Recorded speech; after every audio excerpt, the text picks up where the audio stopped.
আজকের আমাদের বিশেষ নিবেদন লীলা মজুমদারের লেখা দজ্জাল বউ। গল্পকথক এবং লাটুবাবুর ভূমিকায় আমি অত্রি। দজ্জাল বউয়ের ভূমিকায় সুদেষ্ণা এবং দালালের ভূমিকায় প্রসেনজিৎ। শুরু হচ্ছে আজকের গল্প দজ্জাল বউ। লাটুবাবু বলে একজন ভারী ভালো মানুষ ছিলেন, কিন্তু তার বউটি এমনই দজ্জাল যে কোনো একটা বাড়িতে তার 3 মাসের বেশি টিকতে পারেন না। তারই মধ্যে হয় পাশের বাড়ির লোকেদের সঙ্গে, নয় বাড়িওয়ালার সঙ্গে ঝগড়া করে করে, নয়তো বাড়ির নানা খুঁত নিয়ে লাটুবাবুর ওপর রাগারাগি করে। শেষ পর্যন্ত বাড়ি ছাড়তে হয়। এ প্রতিবারের ঘটনা। এদিকে ভদ্রলোকের পক্ষে মাসে 200 টাকার বেশি বাড়ি ভাড়া দেওয়াও তো মুশকিল। শেষকালে এমন দাঁড়ালো যে ওই ভাড়ার মধ্যে কলকাতা শহরে কিংবা শহরতলিতে আর একটিও বাড়ি। তিনি আবার অশান্তি করে বাড়ি ছাড়বার জন্য তাকে জ্বালিয়ে যেতে লাগলেন। এর মধ্যে একদিন বাড়ি ফেরার পথে এক দালালের সঙ্গে দেখা। সে বলল নাকি বেহালার ওদিকে একটা চমৎকার বাড়ি আছে, ভারী। কি ব্যাপার? না, ও বাড়িতে কেউ যদি একটানা 7 দিন থাকে, বাড়িওয়ালা তাকে বিনি পয়সায় 6 মাস থাকতে দেবেন। তারপরেও খুব কম ভাড়াতেই থাকতে দেবেন। চলুন মালিকের বাড়ি গিয়ে কথাটা পাকা করে আসি। তো মশাই আপনাকে কিছু দিতে টিতে হবে নাকি? না না, আমাকে যা দেবার মালিকই দেবেন। তা বাড়িটা একবার দেখবেন না? কিচ্ছু দরকার নেই, সব বাড়িতেই আমার এক হাল হয়। মালিকের বাড়ি গিয়ে লেখাপড়া করে দিয়ে চাবি পকেটে ফেলে বেরিয়ে আসে। দালালকে কেমন একটু উসখুস করতে দেখা গেল। মশাই, আবার কি হলো? দেখুন, তাড়াহুড়োয় আপনাকে একটা কথা বলা হয়নি, কিন্তু বিবেক দংশনে ভুগছে। এই কি কথা?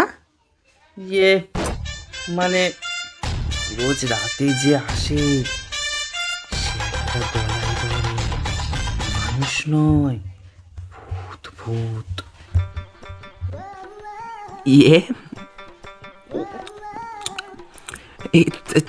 তাতে কি হয়েছে? আমার তো নাইট ডিউটি। গিন্নি সামলাবেন। পরদিন সকালে টেম্পো করে জিনিসপত্র নিয়ে দালালের সঙ্গে ওরা বেহালা গেলেন। দালাল পৌঁছে দিয়েই বিদায় নিল। গিন্নি বাড়ি দেখে তো মহা খুশি। বলেন কি না, ওগো, এমন সুন্দর বাড়িতে আমি জীবনে থাকিনি। আর বাড়ি বদল নয়, এখানেই জীবন কাটিয়ে দেবো। তারপর দুজনে মিলে হাতে হাতে খড়দর গুছিয়ে ফেললেন। রাতে কর্তার নাইট ডিউটি। গিন্নি তাড়াতাড়ি তাকে রেঁধে খাইয়ে বই বাক্সে রাতের টিফিন ভরে রওনা করিয়ে দিলেন। পরদিন সকালে লাটুবাবু ভয়ে ভয়ে বাড়ি ফিরলেন। কে জানে বাড়ি ফিরে কি সর্বনাশ দেখবেন। কড়া নাড়তেই হাসি মুখে গিন্নি দরজা খুলে দিলেন। এসো এসো, তাড়াতাড়ি হাত মুখ ধুয়ে খেতে বসো। আমি ডবল ডিমের মামলেট ভাজছি। খেতে খেতে লাটুবাবু এদিক ওদিক তাকাচ্ছেন। কই না তো, অস্বাভাবিক কিছু তো চোখে পড়ছে না। সবই তো যেমন হওয়া উচিত তেমনই।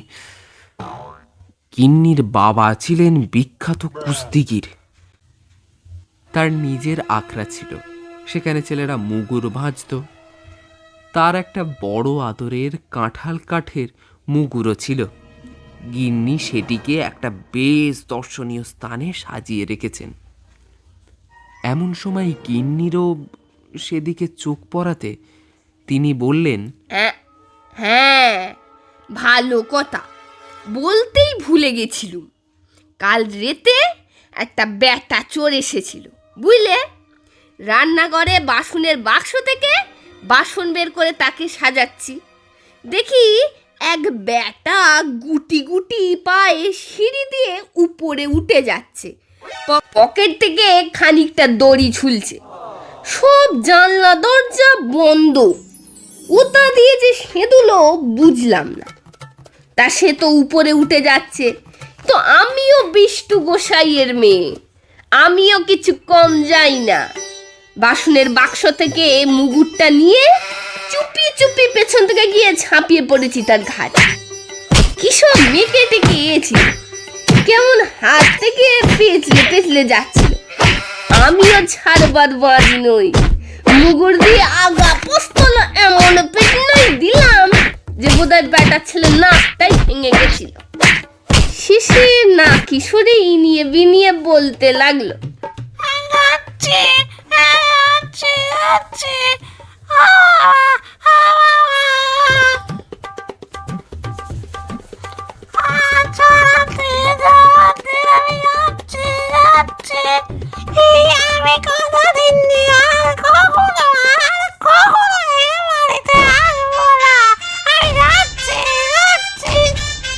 তারপর শট করে কেমন করে যে শটকান দিল তাও ভেবে পেলাম না। অনেক খুঁজেও আর দেখতে পেলাম না। দরজা জানলা তো যেমন বন্ধ তেমনি বন্ধ।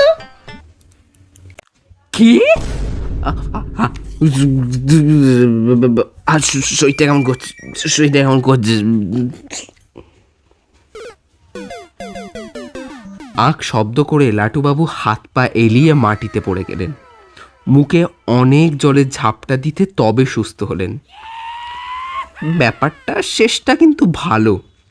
ওরা এই বাড়িতে প্রথমে 7 দিন, তারপরে 6 মাস বিনি পয়সায় ভাড়ায় থাকবার পর খুব কম ভাড়ায় আরও 6 মাস থেকে এখন সস্তা ধরে বাড়িখানা কিনে সেখানে দিব্যি বসবাস করছেন। একদিকে ধান ক্ষেত, অন্যদিকে বিস্কুট কারখানার নিরের দেওয়াল। পাড়াপড়শিরও বালাই নেই।